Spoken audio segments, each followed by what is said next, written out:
They thought distance would protect their heart, until silence proved they had only protected their loneliness. Love stories are often told from the side of the one who stayed, but tonight, this story belongs to the one who ran. They never meant to hurt anyone.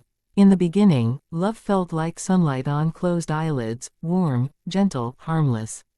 They laughed easily, texted first, stayed a little longer than they planned. Being loved felt beautiful, until it started feeling real. Because real love is not just butterflies. Real love is presence. It is closeness. It is someone seeing the parts you hide from the world. And that is where the fear began. Inside their chest lived a quiet voice that whispered, "Don't get too close. Don't let them matter too much. Don't need them." So when love reached for their hand, they smiled, but stepped back. When love spoke about forever, they joked about tomorrow. And when love tried to understand them, they built walls made of silence and excuses. The person who loved them did not leave quickly. No, they stayed through the distance, through the unanswered messages, through the cold replies that sounded nothing like the warmth they once knew. They believed patience could heal fear. They believed consistency could soften walls. They believed love could teach someone how to stay. But love cannot survive where it is constantly doubted. One day, the messages stopped. The calls didn't come. The silence they once used as a shield became a storm they could not escape. At first, they told themselves it was relief. Finally, space. Finally, freedom. But freedom felt strangely heavy. Nights grew longer. Songs sounded sadder. Even laughter with others echoed like something borrowed. And then it hit them. Not loudly. Not dramatically. Quietly. They reached for their phone to text the one person who always understood them, and realized there was no longer a place for their words to land. That was the breaking point. Not anger. Not rejection. Absence. The terrifying understanding that the person who loved them did not leave because they stopped caring, they left because they cared too long alone. Memories began to haunt them gently. The way that person listened without interrupting. The way they noticed small things no one else saw. The way their eyes softened whenever they looked at them, as if they were not someone difficult to love, but someone worth understanding. And suddenly the truth stood in front of them, impossible to avoid. They didn't lose love because love failed. They lost love because fear won. Regret is a strange kind of teacher. It doesn't shout. It repeats. It shows you old moments and asks, why didn't you stay? Why didn't you try? Why didn't you trust what was real? They finally understood what they had destroyed, not just a relationship, but a rare kind of love that had been patient enough to wait for them to feel safe. And the cruelest part of realization is timing. It almost always arrives after the door has closed. Now they would have given anything to go back. To answer sooner. To hold tighter. To say, I'm scared, but I want you anyway. Because at their breaking point, they discovered something no one had ever taught them before. Running protects you from pain. But it also protects you from love. And once real love is gone, the silence it leaves behind does not feel peaceful anymore. It feels like standing in a room where music used to play, wishing you had danced when the song was still on. In the beginning, love did not feel dangerous to them. It felt light, like a conversation that required no effort, like laughter that arrived before thought. They stepped into it the way someone walks into sunlight on a winter morning, curious, cautious, but secretly grateful for the warmth. Nothing about it seemed threatening at first, because it stayed on the surface. It was smiles, shared jokes, late-night talks that didn't ask for anything deeper than presence. In those early days, love asked for nothing but attention, and attention was easy to give. They admired the way this person looked at them, as if they were not complicated, not distant, not guarded, but simply someone worth knowing. That gaze felt safe because it did not demand answers. It did not question their silences. It did not pry open the locked doors they kept hidden inside themselves. Instead, it waited outside gently, as if saying, I'm here whenever you're ready. And that patience felt comforting, almost healing, like being understood without having to explain. So they leaned closer. They shared small pieces of themselves, harmless memories, soft confessions, fragments of truth that did not expose too much. And each time they offered something, love responded with kindness.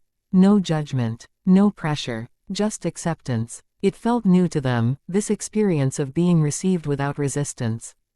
For a while, they believed they could stay like this forever, balanced perfectly between closeness and control. But love is not meant to remain shallow. Real love deepens quietly, like roots growing beneath soil where no one can see.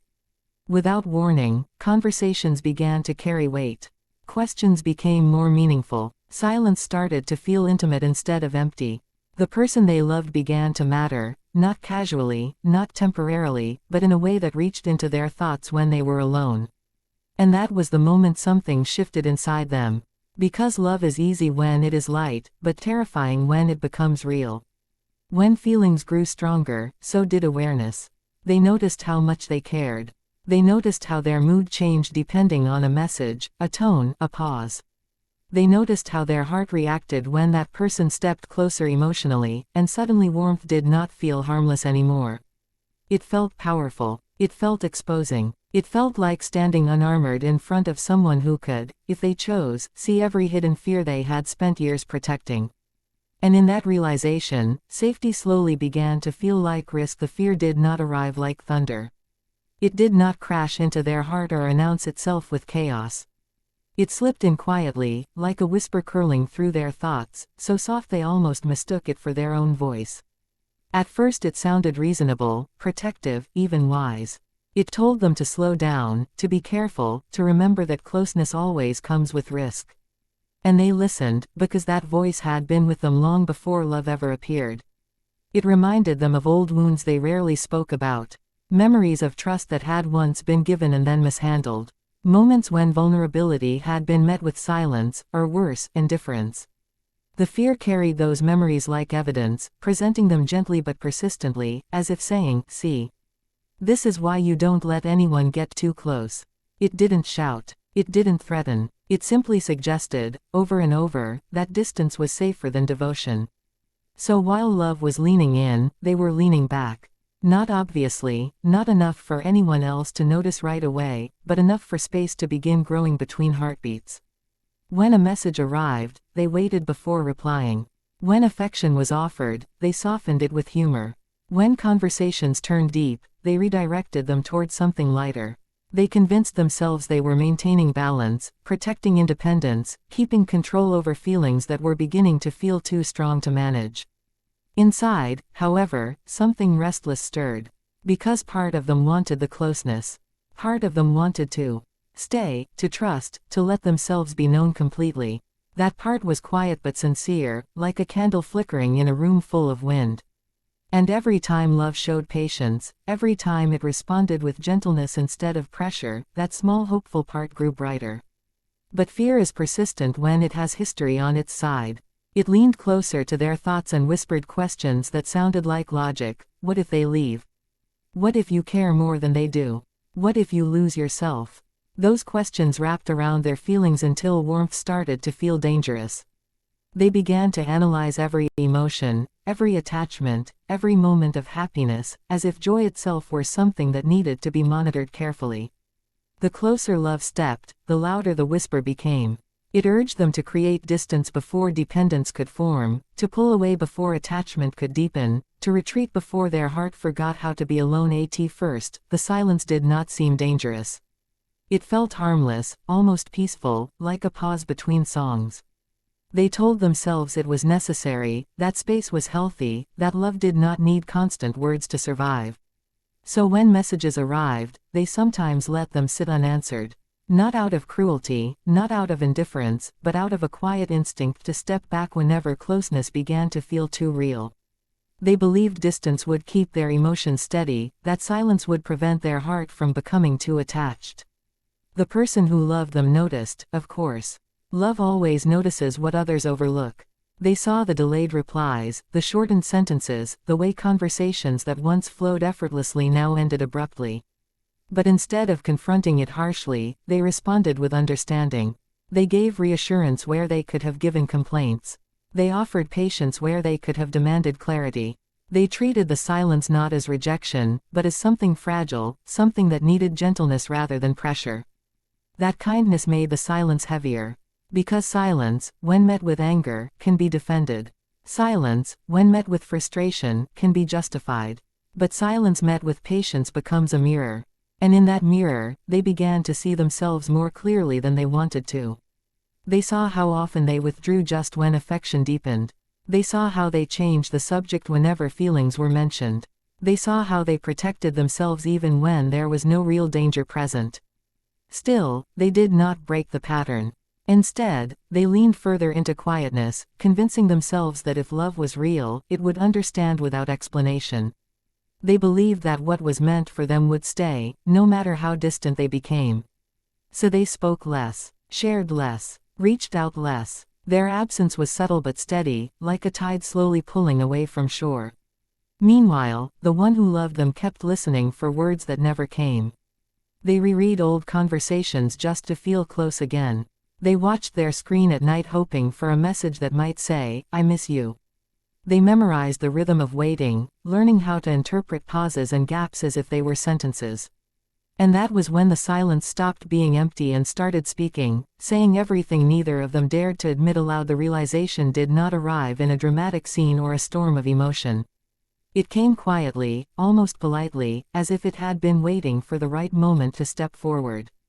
There was no argument, no final goodbye, no sharp ending to mark the change. Just an ordinary day, an ordinary hour, an ordinary breath, and then the awareness that something once constant was no longer there. At first, they could not name what felt different. The world looked the same. The sky had not changed its color. Voices around them still spoke, laughter still echoed in familiar places. Yet inside, something subtle had shifted, like a clock that had stopped ticking without anyone noticing. They reached for their phone the way they always did, expecting to see a message waiting, a name lighting up the screen, a small sign that somewhere out there was someone who still chose them every day. But there was nothing, no notification, no missed call, no simple, "How are you?" resting quietly in their inbox. They told themselves it meant nothing, that people get busy, that silence happens. Still, their thumb hovered over the screen longer than usual, as if waiting might somehow summon a message that hadn't been sent. Minutes passed, then more. The quiet stretched. It was in that stretch of silence that realization began to unfold. Not suddenly, but piece by piece, like a truth carefully revealing itself. They thought back to the last conversation, trying to remember what it sounded like. They replayed the tone, the pauses, the words that once seemed ordinary but now carried unfamiliar weight. They noticed something they had missed before. The softness that used to live in those exchanges had faded long ago. The warmth had not disappeared in a single moment, it had thinned slowly, like a candle burning lower each night while they insisted there was still plenty of light. Memories surfaced gently but persistently. The times they had ignored heartfelt messages. The moments they had changed the subject when emotions grew deeper. The nights they had chosen distance instead of closeness because distance felt safer than being seen completely. Each memory stood before them like a quiet witness, not accusing, not shouting, simply existing as proof of what had been happening all along. And for the first time, they did not look away from those memories. They let them stay. They let them speak. They let themselves feel the weight of understanding that the absence they felt now was not sudden, not accidental, not unexplained, but something that had been forming slowly through every silence they once believed meant nothing. Regret did not come to them as punishment. It came as presence, quiet, steady, impossible to ignore. It lingered in small moments first, in places where memories liked to hide. A song they once heard together would play somewhere unexpectedly, and suddenly the air felt heavier.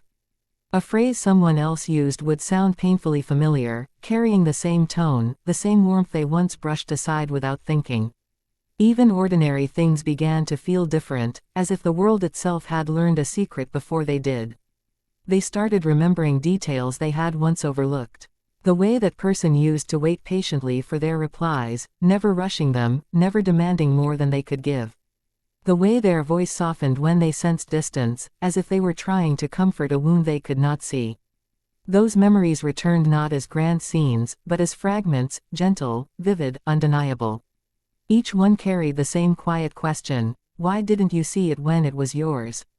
Regret has a strange tenderness to it. It does not always accuse. Sometimes it simply shows you what you lost, holding it in front of your heart until you truly understand its value.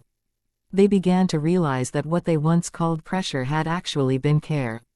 What they once called expectation had actually been hope. What they once called intensity had actually been love trying to reach them through walls they never admitted they built. The absence of that love changed the way everything felt. Conversations with others seemed thinner, laughter sounded distant, even compliments felt weightless because they did not come from the one voice that once made them feel seen without effort. They started to understand that not all affection is the same. Some attention is easy to find, easy to replace, easy to forget. But the kind that understands your silences, that studies your moods, that memorizes the unspoken parts of you, that kind is rare enough that losing it feels like losing something that cannot be named. And slowly, almost painfully, they recognized the truth they had once avoided. They had not been overwhelmed by love. They had been protected by it. The patience they once mistook for distance had actually been devotion. The calm they once thought was ordinary had actually been someone choosing them quietly every day. Now that choice was gone, and all that remained was the echo of it living inside their thoughts, repeating softly through memories that refused to fade.